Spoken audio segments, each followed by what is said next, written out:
This presentation explores population health indicators in Mongolia, a developing country in East Asia.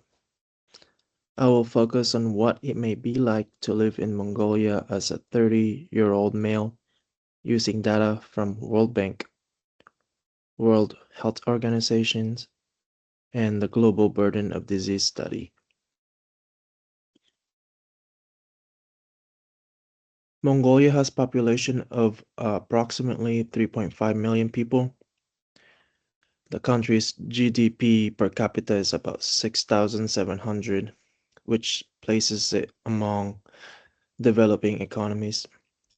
Life expectancy at birth is around 72 years, reflecting ongoing challenges with chronic disease and environmental health risks. Mongolia's birth rate is approximately 19 per 1,000 people, and the death rate is about 6 per 1,000.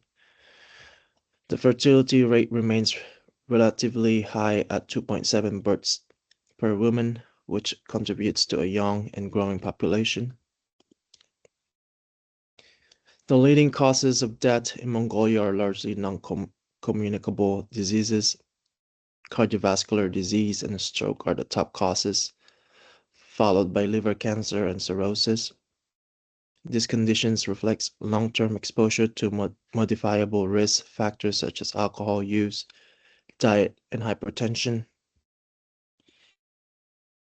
Major risk factors contributing to death and disability in Mongolia include alcohol use, high blood pressure, and unhealthy diets. Air pollution, particularly from coal burning in urban areas, also significantly increases respiratory and cardiovascular risks. Years of life loss, or YLL, measure how many years are lost when people die earlier than expected. Years lived with disability, or YLD, measure the time people live with illness or disability.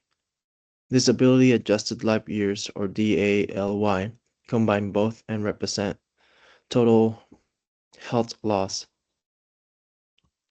In Mongolia, global burden of disease research shows that most DALY comes from non-communicable diseases.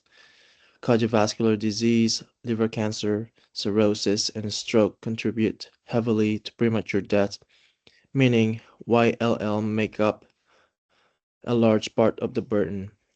For 30-year-old male, this highlights the importance of early prevention to reduce future disability and early death. As a 30-year-old male in Mongolia, I would likely be part of the workforce and possibly supporting a family. Access to healthcare and employment opportunities depends heavily on whether I live in an urban or rural area. At this age, exposure to risk factors like alcohol use, air pollution, and untreated hypertension increases future health risk. SDG is directly relevant. SG SDG 3 is directly relevant because Mongolia faces a high burden of non-communicable diseases that are largely preventable, and also SDG 11 is also important as urban air pollution and housing conditions strongly influence health outcomes, especially in cities like Ulaanbaatar. For a 30-year-old male, the major health issues include early onset of chronic disease, environmental exposures, and preventable premature death. Addressing these challenges through prevention and public health intervention could significantly reduce future disability and mortality. So, key takeaways. In, in conclusion, Mongolia's population health burden is largely driven by chronic, preventable conditions. Viewing this data through the lens of 30-year-old male highlights the importance of early prevention, environmental health improvements, and a strong public health systems to improve long-term outcomes. And here are my references. And Tapi